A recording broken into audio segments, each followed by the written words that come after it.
传说古代两军对阵的时候，各出军中一员猛将进行对战，称为斗将。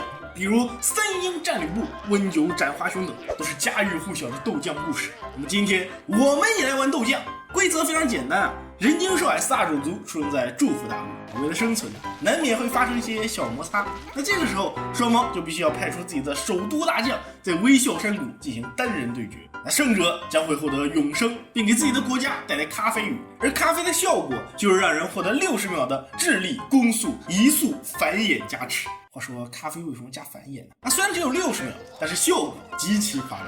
看这速度多快啊！这弓箭手都弓的拿出火星子了。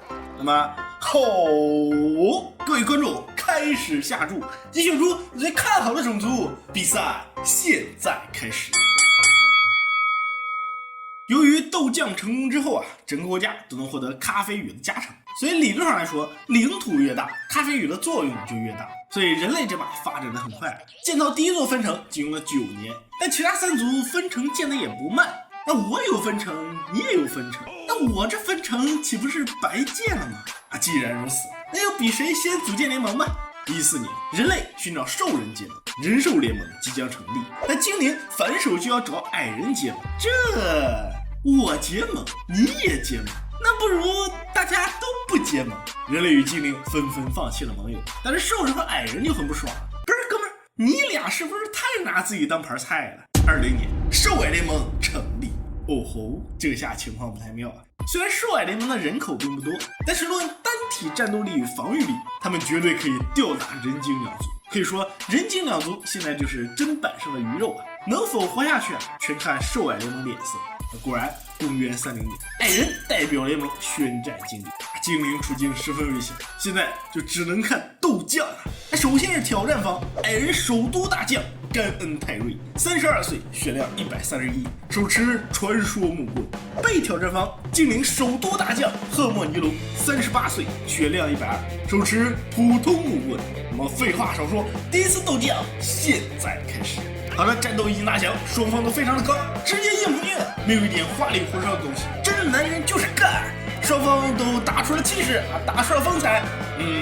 这么恭喜矮人甘恩泰瑞赢得第一次斗将，获得永生属性矮人全国获得咖啡雨加成，战争继续。咖啡雨效果拔群，已经有人冲进精灵城了，速度非常快，攻速也超级快，但是人数并不是很多泰瑞来了，泰瑞死了。这次矮人行动不是很统一，有的人来得早，有的人来得晚，再加上精灵拥有弓箭可以，在前期还是很厉害。所以矮人虽然有咖啡加持，却还是被精灵逐个击破，实在是有点菜。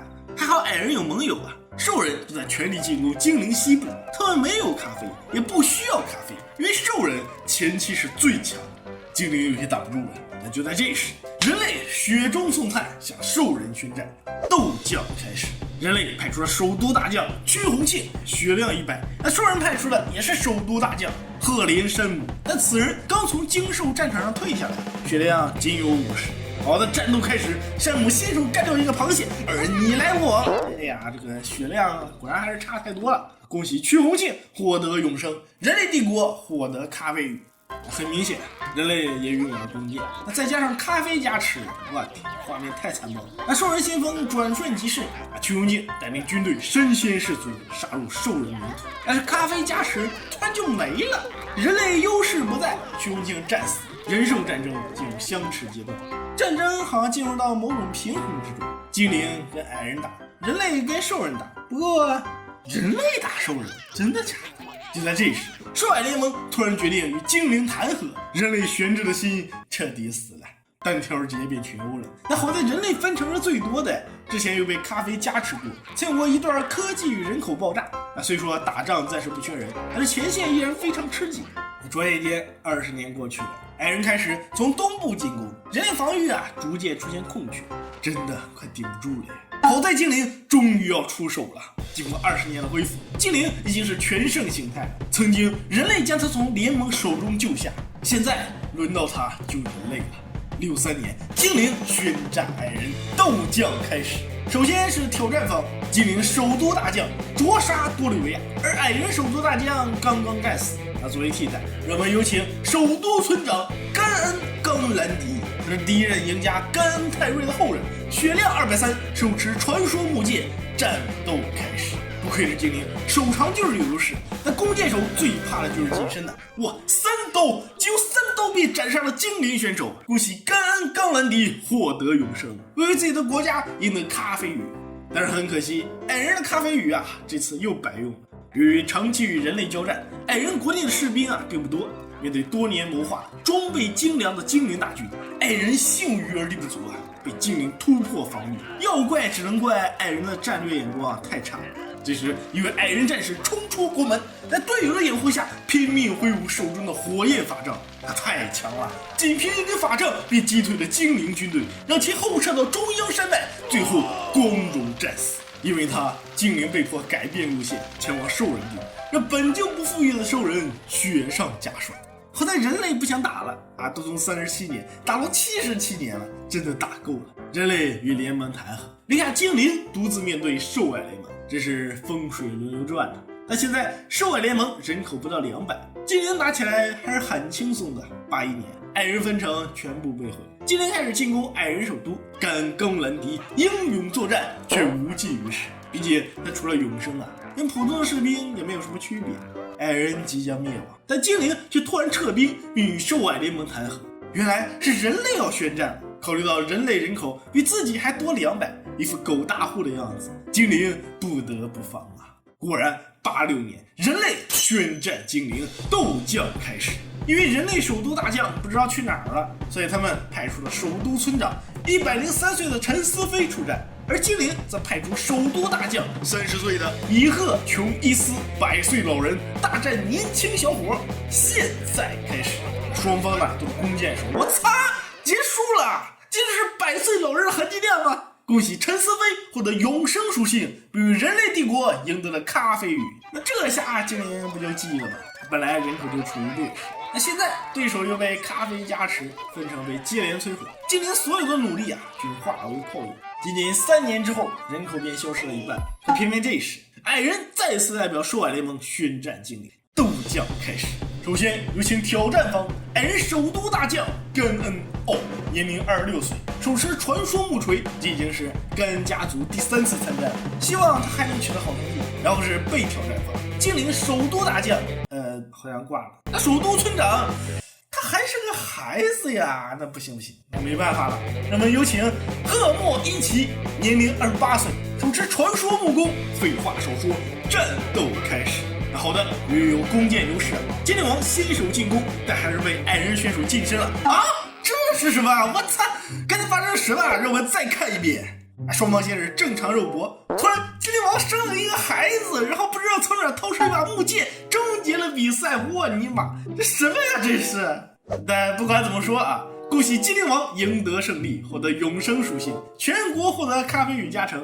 这次咖啡雨对精灵来说十分重要，可能是精灵翻盘的唯一希望。精灵王也被加强了，他好似下定了某种决心，他冲出去了，速度极快，他死了啊！人数上差距太大啊，就算是咖啡雨也无济于事了。98年，在人类与兽矮联盟的围攻下，精灵帝国覆灭。此时人类人口飞速上升，国力蒸蒸日上，而兽矮联盟则在苦苦挣扎，连野怪都快搞不定了。公元105年，人类人口突破1000大关，但是兵力便已经远超兽人和矮人。国王更是拿上了精金级装备呀，这不是陈思飞吗？几天不见能换上国王了。人类科技达到顶峰，各种武器与锻造技术全面解锁，理论上人类装备已经全面领先兽矮联盟。既然如此，那我就不演了。105年，人类宣战兽人，斗将开始。人类派出首都大将姚乙，年龄79岁，手持木棍儿。国王拿的是最高级的精金剑，首都大将只配拿个木棍儿，这贫富差距也太大了吧？你这算了，让我们有请被挑战方兽人首都大将石奥木，手里啥都没有，旗鼓相当的对手。我废话少说，比赛开始。不愧是兽人，又一只螃蟹惨遭毒手，人类抓住机会砍了兽人一刀，双方开始天生肉搏，到底是谁能获得这次斗将的胜利呢？答案是兽人，让我们恭喜石奥布。赤手空拳的他，不但为自己赢得了永生，也为帝国赢得了咖啡雨。这一波利好兽人，野兽人靠着咖啡和奇迹巨人的护盾，顶住了人类先头部队，更有兽人军队冲进人类分城，并取得了不小的战果。但这些在绝对的力量面前还是太弱小了。你的咖啡士兵每时每刻都在消亡，而我人族大军无穷无尽。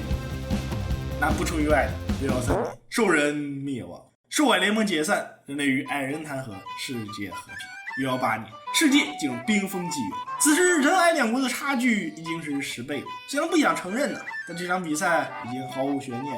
127年，人类宣战矮人，最后一次斗将开始。首先是挑战方，人类首都村长光头陈毅，装备齐全，宛如天神下凡。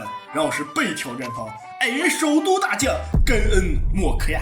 此时的根恩家族连家族徽章都失传了，这代表着莫克亚就是根恩家族最后的传人。但他依然要站在微笑山谷为矮人赢下胜利。根恩家族的少年啊，快去创造奇迹！矮人完了，就很难受啊！明明前期斗将赢了2次，获得了2次咖啡雨啊，最后却落得如此下场。问题到底出在哪？矮人帝国灭亡。那么，让我们恭喜人类获得了本场比赛的胜利，为人类献上一炮。